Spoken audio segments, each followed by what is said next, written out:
तो अब आप हेडिंग बनाएंगे क्विट इंडिया मूवमेंट, भारत छोड़ो आंदोलन।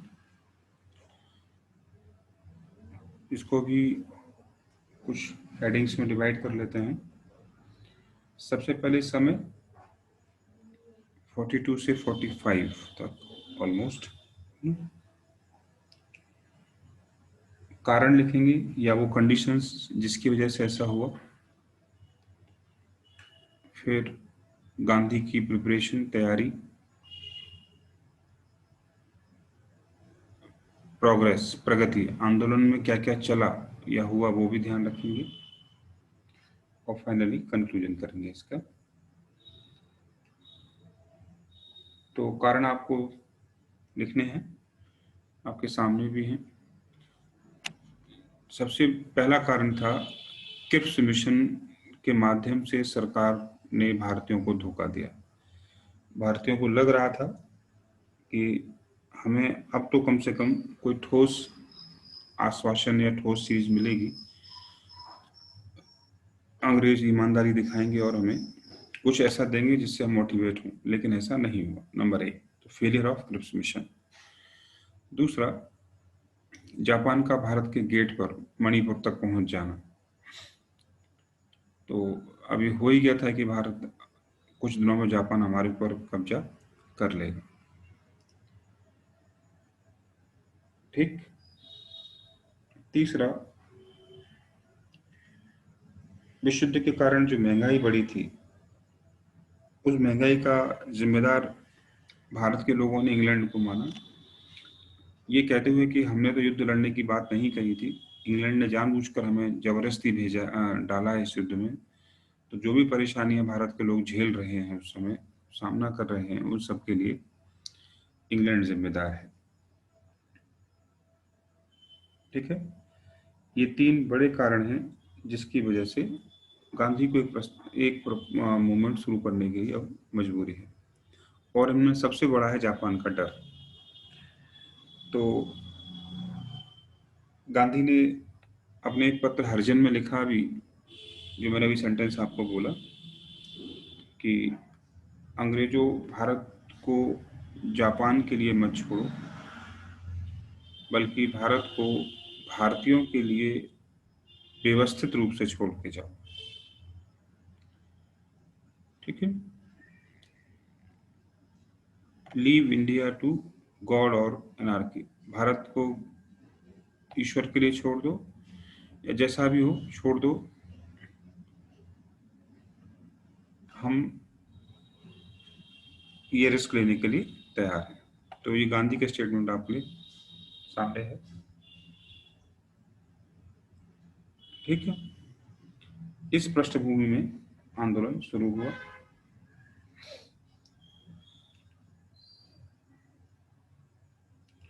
तो आप एक काम कर सकते हो, इन कारणों को कैटेगरी भी दे सकते हो।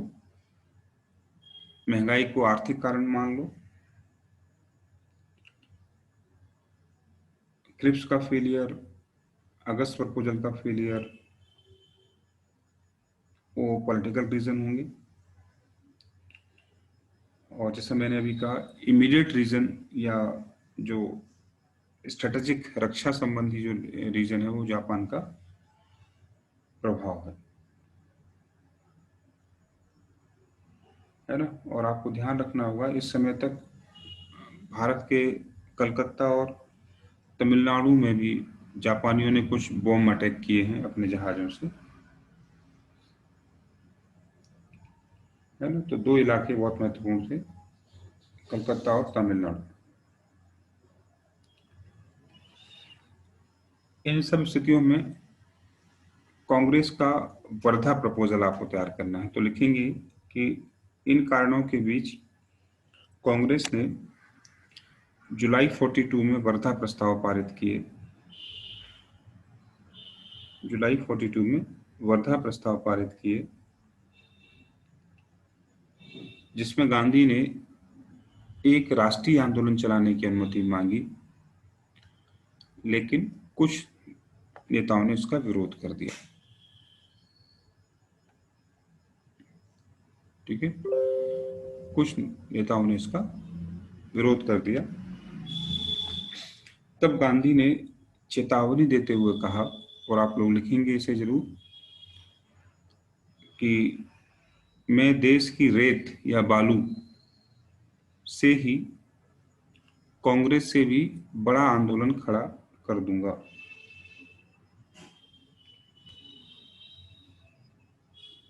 मैं देश की मुट्ठी भर बालू से कांग्रेस से भी बड़ा संगठन खड़ा कर दूंगा।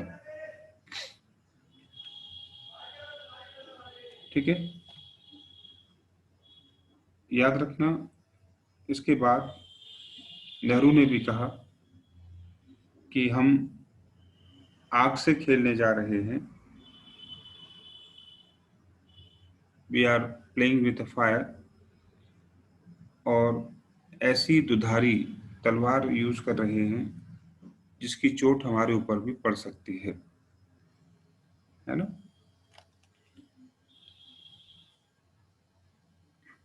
जिसकी चोट हमारे ऊपर भी पड़ सकती है। ये नेहरू का स्टेटमेंट था।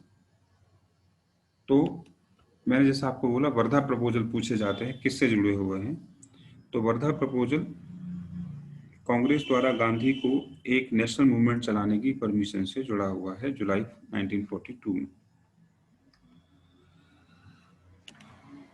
यहां तक क्लियरिटी है? ठीक है। 1 अगस्त को कांग्रेस ने और गांधी ने क्या मनाया? तिलक दिवस भी मनाया। ठीक है, तो तिलक डे सेलिब्रेट भी किया गया, और कहा गया कि कांग्रेस का एक सेशन होगा, बॉम्बे सेशन। तो वर्धा प्रपोजल के बाद क्या हुआ? कांग्रेस सेशन, अगस्त 7, 1942, बंबई का ग्वालियर टैंक प्लेग्राउंड। मुंबई का ग्वालियर टैंक, ग्वालियर नॉट ग्वालियर, 7 अगस्त 1942। प्रश्न बनता है इसका अध्यक्ष कौन था? तो इसके अध्यक्ष हैं मौलाना आजाद, जो कि अगस्त प्रपोजल के टाइम से ही कांग्रेस के अध्यक्ष रहे थे।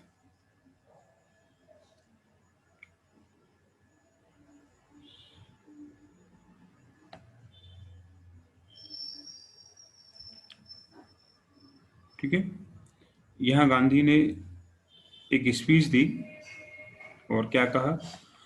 आई am not going to be satisfied with anything short of complete freedom. तो गांधी ने पहली बार यहां कहा अपने भाषण में कि मैं आजादी से कम अब कुछ भी स्वीकार नहीं करूंगा।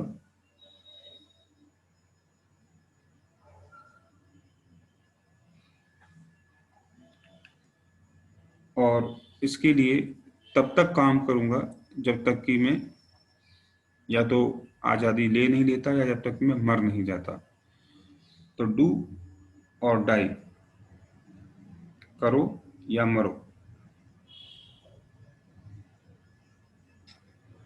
मैं आपको एक मंत्र देता हूं कि जब तक आज़ादी नहीं मिल जाती तब तक हम ऐसे ही लड़ेंगे, और या तब तक लड़ेंगे जब तक कि हम मर नहीं जाते। यानी लिए बिना चुपचाप नहीं आएंगे वापस।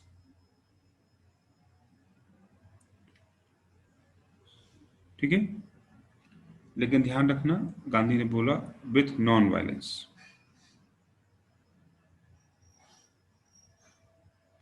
क्या नहीं होना चाहिए? हिंसा नहीं होनी चाहिए। और जो मूवमेंट है वो हाइड या अंडरग्राउंड नहीं चलना चाहिए। उन्होंने साफ साफ निर्देश दिया।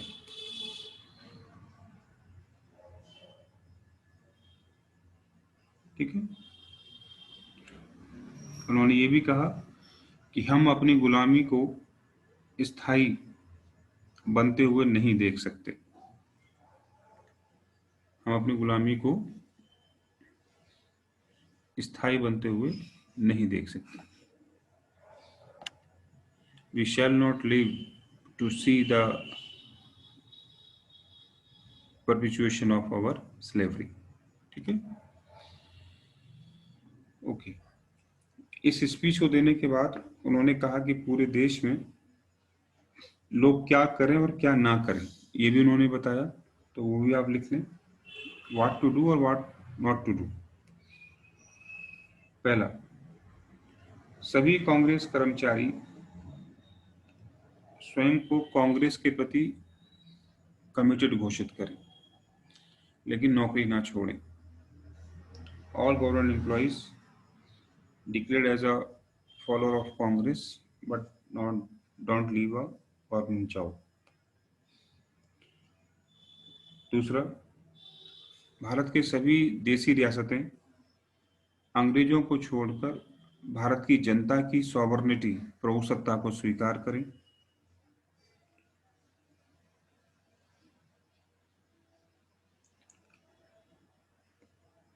छात्रों से कहा गया कि अपनी पढ़ाई तभी छोड़ें जब तक भारत आज़ाद ना हो जाए। जो ऐसा नहीं कर सकते वो अपनी पढ़ाई ना छोड़ें। और किसानों के लिए था कि वो अगर जमींदार उन्हें सपोर्ट नहीं कर रहा है तो उसे कर भी ना, टैक्स ना दें।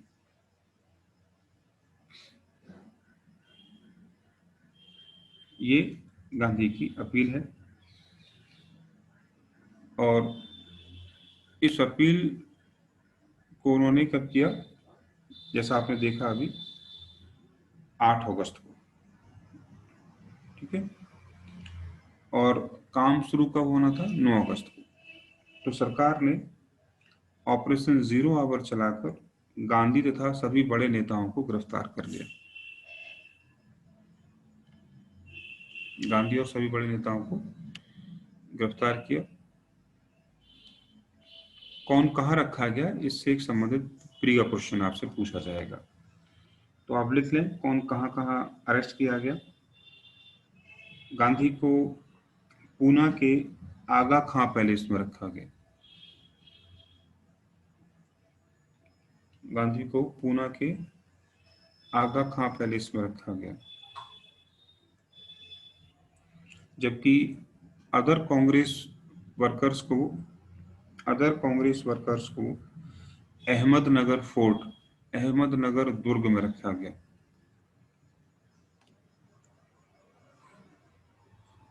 गांधी के साथ कौन है, 2 लेडीज भी, कस्तूरबा और सरोजनी नायडू। ये क्वेश्चन प्री के हिसाब से सारे, इनको भी आगा खां पैलेस में रखा गया गांधी के साथ। लेकिन यहीं पर क्या होगी, कस्तूरबा की डेथ भी हो जानी है। खैर, उसके बाद नेहरू को अल्मोड़ा जेल भेजा गया।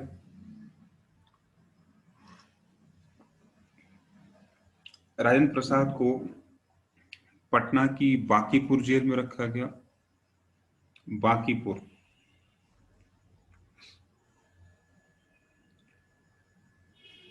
मौलाना आजाद को बांकुरा, VAKURA, बांकुरा जेल में रखा गया।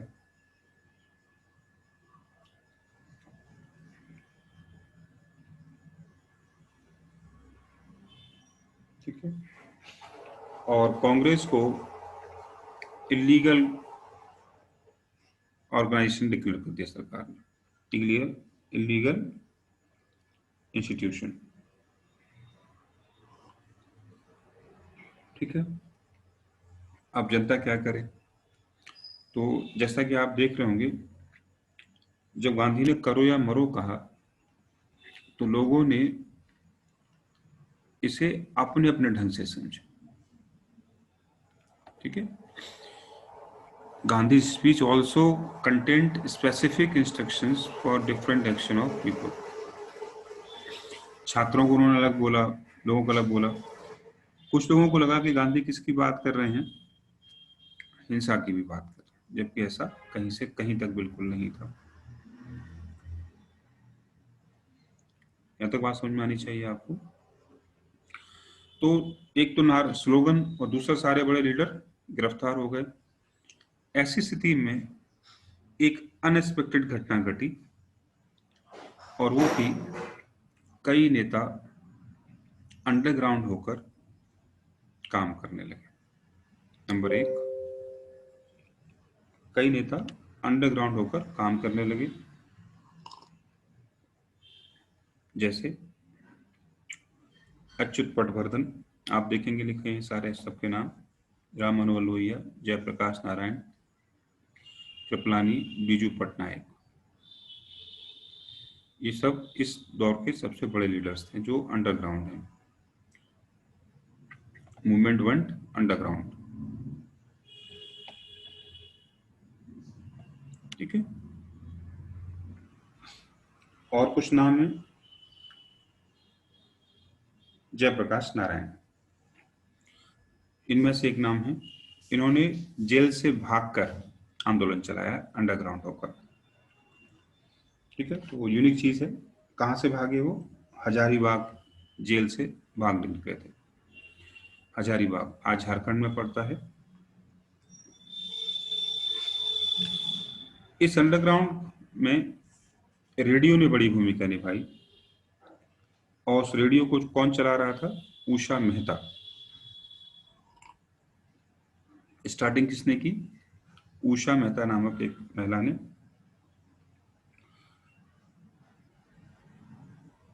इस रेडियो का नाम पूछा जाता है रेडियो कांग्रेस। ठीक है, रेडियो कांग्रेस। रेडियो दो जगह से चल रहा था, एक उषा मेहता का और दूसरा था बाबूलाल, बाबू भाई, बाबू भाई। दोनों को गिरफ्तार कर लिया गया और जेल भेज दिया। एक तो ये हुआ गिरफ्तारी के बाद पहला केस। दूसरी चीज जो एकदम अनएक्सपेक्टेड थी, वो थी पैरेलल गवर्नमेंट सिस्टम, समानांतर सरकार व्यवस्था। समानांतर सरकार व्यवस्था, आप यहां से देखेंगे parallel government listing for few days. ठीक है,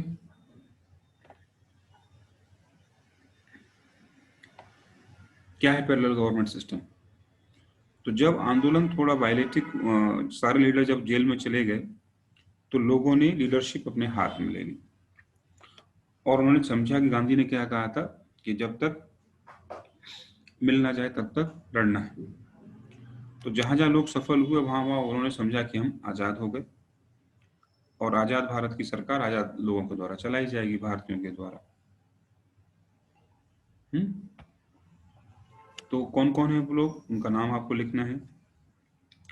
बलिया में चित्तू पांडे ने सरकार बनाई। मिदनापुर यानी बांग्लादेश वाले इलाके में जातीय सरकार बनी, और सतारा में प्रति सरकार बनी। समझिए सरकारों का मतलब कि इन जगहों पर कुछ समय के लिए अंग्रेज या तो मार दिए गए हैं या भगा दिए गए हैं। ये इलाका कुछ दिनों के लिए अंग्रेजों से खाली हो जाएगा। तो ऐसे में जो वहां प्रभावशाली था, उसने अपना नाम आगे रख के सरकार बनाई। ठीक है, जो मिदनापुर है ना जातीय सरकार, ये बेसिक इसकी बेसिक जगह थी तामलुक, TAMLUK। तो मिदनापुर या तामलुक भी पूछ सकता है वो आपसे, है ना, कंफ्यूज मत करना।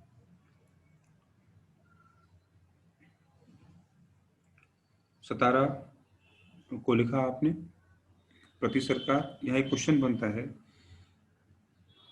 यहाँ लीडर कौन था सतारा में? तो आंसर होगा YB चौहान।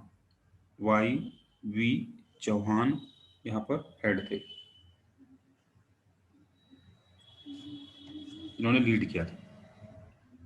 नोट पहला। दूसरा, इनमें से सबसे लंबे समय तक सरकार किसने चलाई? तो वो जवाब भी सतारा का होगा।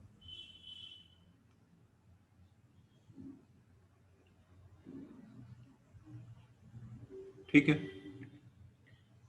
तो इस तरह से बड़े नेताओं के गिरफ्तार होने से आंदोलन तो बेकार हो गया, है ना? लेकिन जनता और अंडरग्राउंड नेताओं ने इसको कुछ समय तक जिंदा रखा, और जिस तरह से लोगों ने सपोर्ट किया वो भी अनएक्सपेक्टेड था। तो माना जाता है गांधी के 3 आंदोलनों में सबसे बड़ा आंदोलन यही आंदोलन था, जबकि सारे बड़े नेता ओवरनाइट गिरफ्तार हुए। ऑपरेशन जीरो आवर रात को 12 बजे शुरू हुआ, ठीक है। मूवमेंट का इंपॉर्टेंस देखें उससे पहले देखें कि बाकी लोगों की प्रतिक्रिया क्या है। कांग्रेस तो तैयार थी, कम्युनिस्ट लोगों ने इसे सपोर्ट नहीं किया। क्यों नहीं किया वो कहानी अब कम्युनिस्ट जब पढ़ेंगे तब देखेंगे, ठीक है। हिंदू महासभा क्या कह रही है वो भी आप देख लीजिए।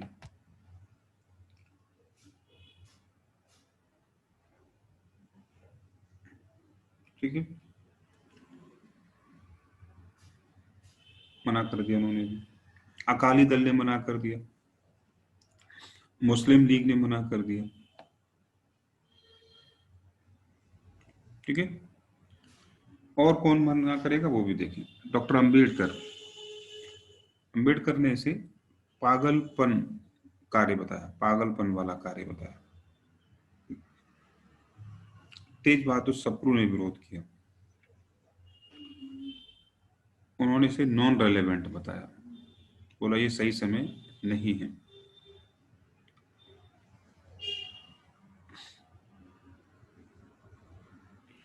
राजगोपालाचारी जो खुद गांधी और कांग्रेस को फॉलो करते थे उन्होंने मना किया। ये सारे नाम लिखने हैं आपको,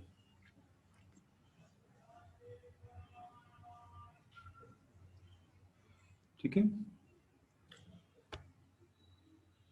अब ये मूवमेंट कहाँ कहाँ प्रभावशाली रहा एरिया देख सकते हो। तो main stream centres of the movement war eastern UP, यानी वेस्ट की तुलना में ईस्ट प्रभावशाली रहा। बिहार, मिदनापुर, महाराष्ट्र, कर्नाटक, ये हैं हाईली वर्नेबल। लेकिन अच्छा प्रश्न है कि कौन शांत रहा इस दौर में। तो पंजाब और नॉर्थ वेस्ट फ्रंटियर प्रोविंस ये साइलेंट रहते हैं, जबकि ये सबसे एक्टिव थे सिविल डिसोबीडियंस में, लेकिन यहाँ ये शांत है, ठीक है। मद्रास में भी बहुत सपोर्ट नहीं मिला, कुछ इलाकों को छोड़कर, ठीक है। कर्नाटक में भी केवल मैसूर इलाका इफेक्टेड। तो एरियाज भी एक दो बार पूछे गए हैं, तो आप मेनली एरिया ही पंजाब और north west east frontier province, ये जरूर अच्छा क्वेश्चन है आपके लिए, ठीक है। हमें समीक्षा करनी है कि हम इसे कैसा माने। उससे पहले पैरेलल गवर्नमेंट आप 3 लिख चुके हैं, सतारा, बलिया और तामलुक, मिदनापुर। चौथी लिख लीजिए वही जगह बनाकर। उड़ीसा की, उड़ीसा के तलचर, TALCHAR, तलचर में लक्ष्मण नायक और मोहन प्रधान,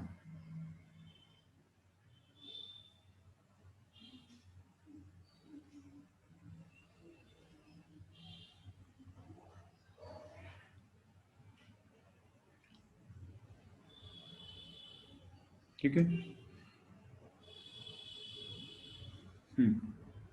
इसमें और किसने पार्टिसिपेट नहीं किया? इस बार मजदूरों ने भी पार्टिसिपेट नहीं किया इसमें,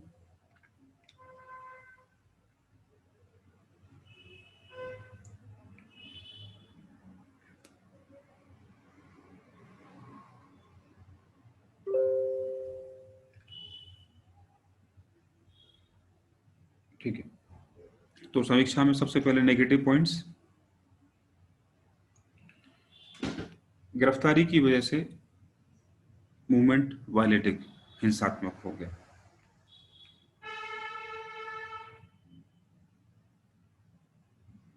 जिससे पब्लिक प्रॉपर्टी को काफी लॉस हुआ। ठीक। दूसरा, कुछ लोग मानते थे कि गांधी को मूवमेंट स्टार्ट ही नहीं करना चाहिए था, क्योंकि इस समय कांग्रेस का प्रभाव कंपैरेटिवली पहले से कम था। बाकी पार्टियों का प्रभाव, जैसे मुस्लिम लीग, हिंदू महासभा, अंबेडकर, इन सब का प्रभाव ज्यादा था।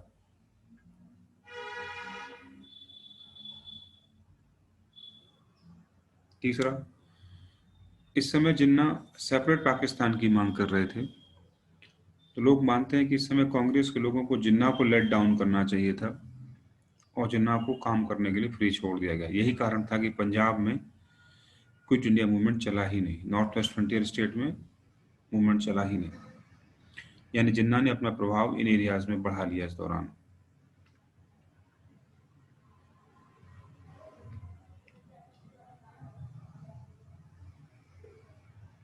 नेक्स्ट, जितनी स्पीड से आंदोलन स्टार्ट हुआ उतनी स्पीड से मूवमेंट समाप्त भी हो गया। क्यों हो गया? क्योंकि कोई बड़ा लीडर लीड करने के लिए अवेलेबल नहीं है। यानी एब्सेंट ऑफ लीडर्स कंडीशन में मूवमेंट का जो इम्पैक्ट है वो खत्म हो गया।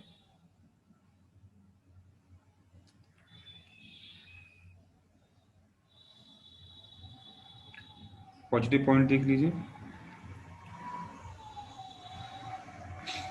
हमेशा की तरह अंग्रेजों को इकोनॉमिक लॉस हुए, क्योंकि एक तो प्रॉपर्टी लॉस हुआ, दूसरा विदेशी वस्तुओं की जो खरीद थी वो भी कम हुई, तो इकोनॉमिक लॉसेस। इस मूवमेंट ने साउथ ईस्ट एशिया के कुछ देशों के मूवमेंट को भी स्टिमुलेट किया, यानी प्रोत्साहित किया, जैसे मलाया, सिंगापुर, इंडोनेशिया। वहाँ के लोगों ने भी इस मूवमेंट से प्रभावित होकर आंदोलन चलाए।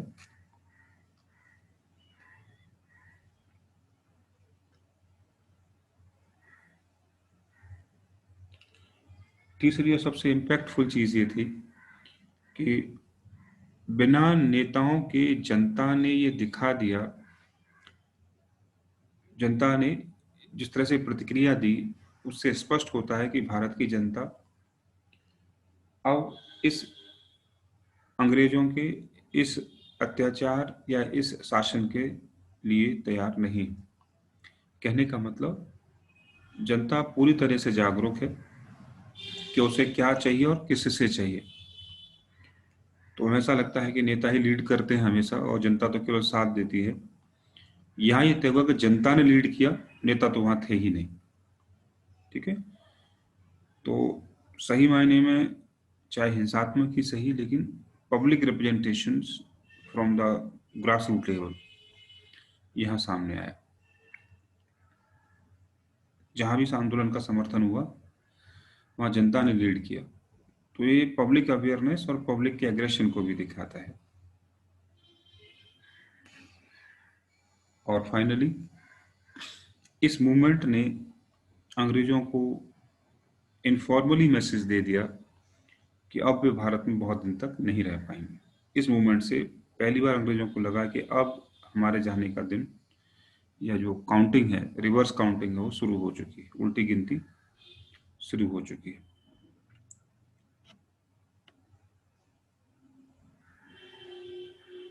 ठीक है। तो ये है इंडिया क्विट मूवमेंट।